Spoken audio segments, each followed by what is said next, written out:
A blessed day, everyone! Today, let us all be reminded of Psalm 23, verse 1. The Lord is my shepherd, I lack nothing. And this is our third day journey here in SG. At ngayong araw nga ay wala naman kaming importanteng lakad, so we decided to visit Shengshong. It is a recommended grocery store ng friend namin. So, chinek namin siya sa map. Mukhang malapit naman. So, we used Google Map at nilakad lang namin papuntang Shengshong. Akala namin ay malapit lang, pero medyo malayo-layo pala siya. Pero okay lang naman kasi hindi naman masyadong mainit. The weather is quite good para mag-walk. At ayan nga, ginagamit namin yung Google Map papunta doon. And we also enjoy the view, no?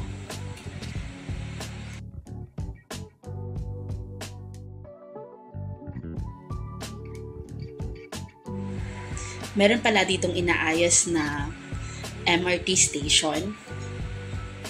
Kaya medyo marami pa siyang construction site.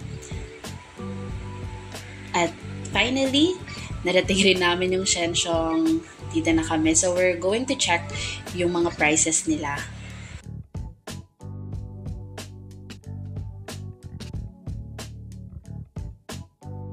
We're hoping na mas mura siya.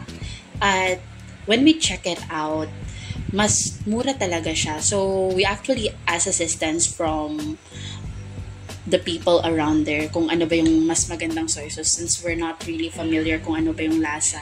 At bumili rin kami ng mga vegetables and some meats, pork, chicken, and also some ground pork. Pagkakasyahin talaga namin yun kasi kailangan i-budget. And also some pepper kasi wala kaming mga dala na pepper. Magic sarap lang. At ayun na nga, nagbayad kami. Akala namin hindi sila tumatanggap ng cash pero mabuti na lang tumatanggap sila because we don't have card.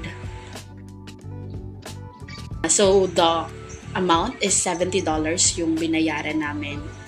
Akala namin naabot ng 100. At ito na nga, pabalik na at nilakad ulit namin pabalik. At sobrang pagod talaga kami dito nung time na yan. Pero okay lang naman, at least nakapag-exercise. At nagluto na nga kami.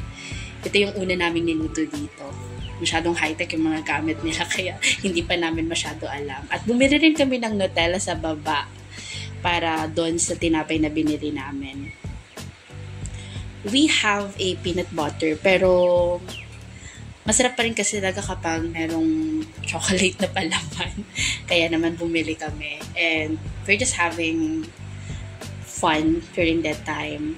Kasi wala pa naman kaming pupuntahan at wala pa naman mga importanteng lakad na kailangan lakarin. This is the only time na pwede pa kaming mag-enjoy kahit pa paano. Kasi kapag nag-start na yung work namin, sigurado ay magiging busy na kami. And this is it. That's all for today. And thank you so much for watching. Have a blessed day, everyone. See you later.